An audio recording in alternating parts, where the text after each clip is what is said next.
Hey everybody, welcome back to my channel. This is Abby with Abby Reviews, and this is going to be my review for Bling Empire Season 1, Episode number 5. Now, the last we left off, Kane is trying to keep the peace between the people, even though that rude-ass little girl still don't know how to apologize with her entitled ass. But Anna, being the queen that she is, I think she's going to forgive her. I would not, because I'm petty, mean, and rude, and I choose violence. But Anna is a better person than me, so I think she's gonna forgive her. We was trying to get Kelly away from the psychopath Red Ranger. We'll see how that works out. Let's get into the foolishness, shall we? Why is he in his panties? Okay. So it's Kevin's birthday, and so Kevin has told Kane, he doesn't normally celebrate birthdays at all. He hasn't had very good birthdays. So they decide to bake him some homemade cakes and have him over and throw a little birthday party for him. And it's very cute and very sweet. Kevin seems very naive and innocent in comparison to his friends. But, he says he just wants to, and he gives a little speech and thanks them. And he said, I've never had friends throw me a birthday situation ever. And for you to do this, it means a lot to me. And then his mom comes over and she's just showing all the mama love that, is in her. And he tells her about Kim, who lost contact with her dad. And she encourages her to have the conversation with her mom because she's scared to talk to her mom about it. And she was like, she's your mother. She loves you and she only wants the best for you. So tell your mom what you want. She wants you to have closure. She wants you to have the things that you need in your life to make you whole. That's what a mother does. I thought that was very presumptuous of her to say what her mother would want. But, because with different cultures, sometimes it can be different. A mother's love is pretty much universal, but, sometimes all mothers aren't built the same, and all mothers don't love the same, act the same, react the same. But she did encourage her to reach out to her mama and talk about it and getting closure with her dad. And then next thing I know, they done tricked Kevin into thinking there's a tradition about a coin and a cake and you got to get it out without using your hands. And next thing you know, he's running around in his drawers and jumping in the pool. How did we get here? Nobody's supposed to be here. Birthday for him. You made it. I wouldn't miss it. Okay, so Kevin and Kane are at this place where they're trying all these drinks and stuff, and then they order all this stuff, and then Kane says to Kevin, I left my wallet at home, can you pay for everything? And which he does with no problem. And they sit down and talk, and Kevin's like, my mom loved you. And then he told her about Kelly and how his mama said her hips wasn't wide enough to bear no babies. I said, oh. He was like, yeah, that was a very Asian mother thing to say. I said, oh no. Oh, no. And then they had the conversation about Kelly and the Red Power Ranger and how he would be the rebound guy. He said, I would hate to go on a date with her and then a few weeks later she'd get back with the Red Power Ranger. So I don't know what they're going to do with that situation. So that he gets into the right preschool. So it's baby G's first birthday, beautiful little boy. And she's like, since he's going to be an only child, since we've come to that conclusion, he's an only child, why not go all out? So they have it at a museum. There's puppets, virtual reality, cakes, all kinds of... It's a whole production. And Kevin's like, my little surprise birthday party sucked in comparison to... He's one. This is for the adults. This is not for the baby.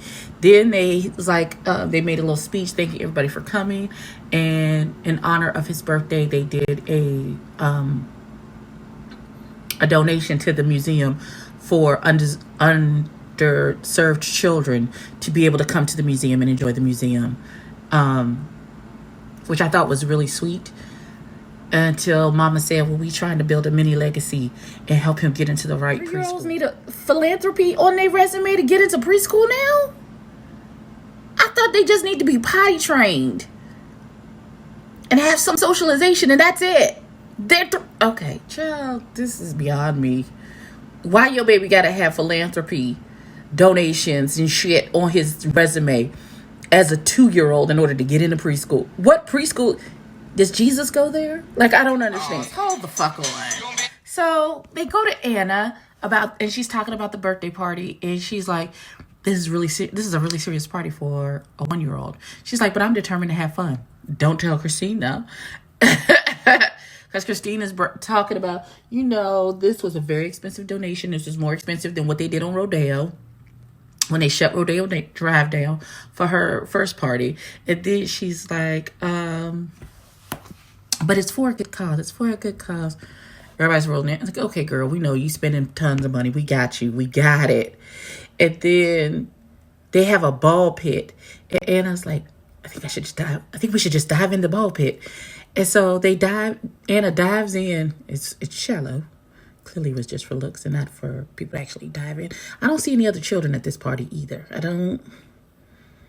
Where's Baby G friends? Where your mommy and me group at, girl? What's happening? So Kevin and Anna are in the ball pit, giggling and laughing, having themselves a grand old time. Kane is over there giggling and laughing with them because it's fun. You're at a 1-year-old's birthday party. Have fun. And Christine is over in the corner with sour grapes in her face, talk about Anna has to be the center of attention. Anna has to just bring all the monkeys to her service. It's just Anna and her monkeys. Luckily, I'm not one of those. If you don't pull that stick out your ass, girl, and have fun at this party, I'd know better. Jesus Christ, it's a birthday party. So, Kevin organized a little beach bonfire with a shaman. And the shaman was to come in and help Kelly release all of the energies and the negative stuff that's been holding on to her in regards to this breakup with the Red Ranger. And she's like, she's ready to move on. She's tired of, she doesn't want to feel like this anymore. She doesn't want to be in this merry-go-round. So he did some hoodoo meditation, spoke some tongues, spoke some life into her, read her a little bit.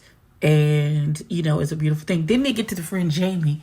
And he says, Jamie, you have to be more decisive and strong in your choices and what you feel. Stop talking to a lot of people about what your choices should be, and just pick a choice and stand in. Like, that's amazing, because there was this purse that I wanted, and this literally happened to me today, and I couldn't decide between the colors, and everybody cracked up. Everybody was cracked up. Girl, okay.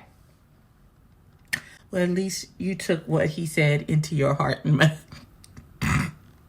She said I couldn't decide between what purse. I think it was a bad decision. Okay, daughter. So that left me a little confused.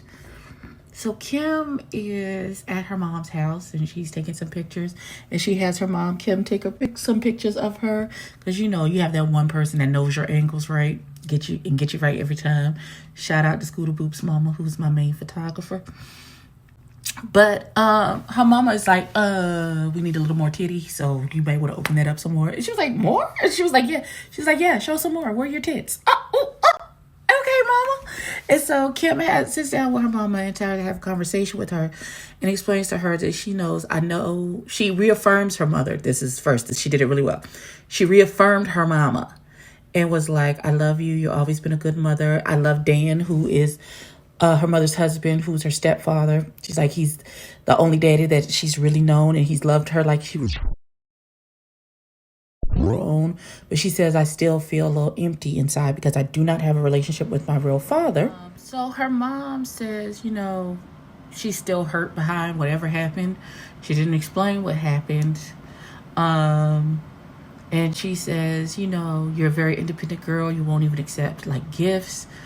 When I try and buy you something, you don't want to accept it. And I feel real confused as the conversation. I feel like the mama tried to guilt her into dropping the whole situation. But in the end, she was like, whatever you need to do, as long as you're happy, I'm happy. So I guess that's her blessing, but not really.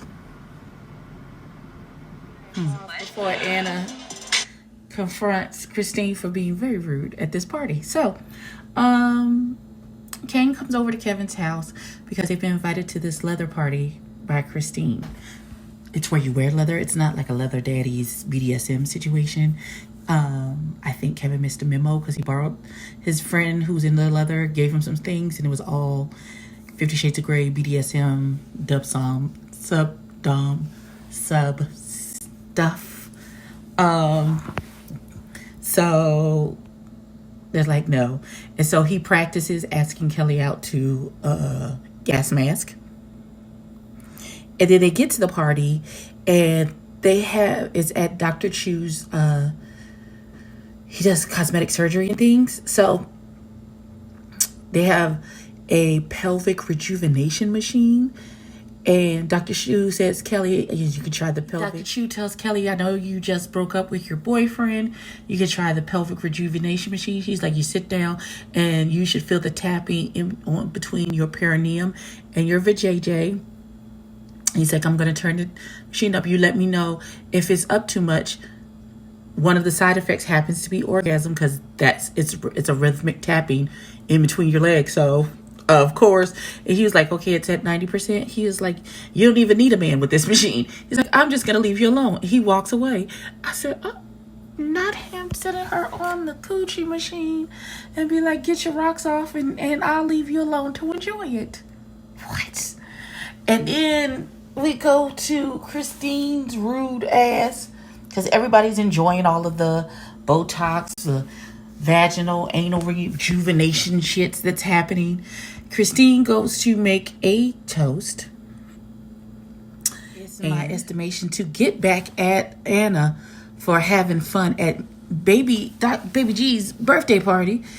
She makes some rude comment about how Anna should enjoy all of the rejuvenations and sex things happening at the party. Like it's real disrespectful. It's real rude and disrespectful. The connotation that she gives and attaches to Anna. And so Anna's like, I don't understand why she has to act like this. It's just so rude. And now she's about to have a confrontation. We are about to dive in. Wait for me to just do research and... So Anna has this little conversation with Christine. Christine is being really rude for no reason. Like, I don't understand. Like, I don't understand. Why are you being so fucking rude for no goddamn reason? There's no reason at all. Like, it doesn't even make any sense. Like, what is wrong with you? And so she's like, well, how's your sex life, Anna? Because I heard blah, blah, blah. And then she goes into the story about Kim saying that she found the penis pump and a book on anal at her house. That's none of your fucking like, again, this is my issue with that whole situation. And then she went out telling people. And so Anna turned to her and said, well, how's your sex life? And that should have right the fuck on up. And now we're at a private investigator so that Kim can find her real dad and try and reconnect with him. And, you know, Kevin is with her. And she is saying to him, what would be the first question that you would ask if you found your real parents? And he was like, he would ask them, was it a hard decision? And he said, I would ask them that because if it was a hard decision, then that meant that they cared about me. And they didn't just throw me away like garbage. Right in the fields. Okay. All right. Okay, so we're back. I know it's the next day. My face looks completely different. I'm dressed completely different. Just go with me. So after the party, we go with Kevin and Kim to meet the private investigator that she's using to find her dad. And the private investigator says to her, you know, the best scenario is, honestly, he's dead.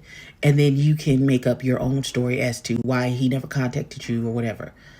He's like, because if he's alive, just like you have the resources to contact the private investigator and find you, so does your dad. And he did it. And it's good that you have somebody going through this with you and talking about Kevin and being your support because you can't do this by yourself. So she agrees to go along with it, and the private investigator is going to get started trying to find her dad. We then go to Kevin and Kelly's first date. He takes her to a salsa dancing lesson. Super duper cute, uber cute. They have a good time. No kissing. There's really not any chemistry, if I want to be completely honest. And Kelly says that this really made her miss Andrew. Cut to the next scene is Kelly meeting Andrew so he can have time with the dog. And she's asking him all these questions. How you doing? Do you like your new apartment? All this other stuff. She misses him. Abuse and all. She misses him. And that's part of the abuse cycle. That happens. It's called Stockholm syndrome, where you become attached to your abuser. So that is understandable. Sad. That was the end of the episode, by the way. This is why I don't really wear this Fenty.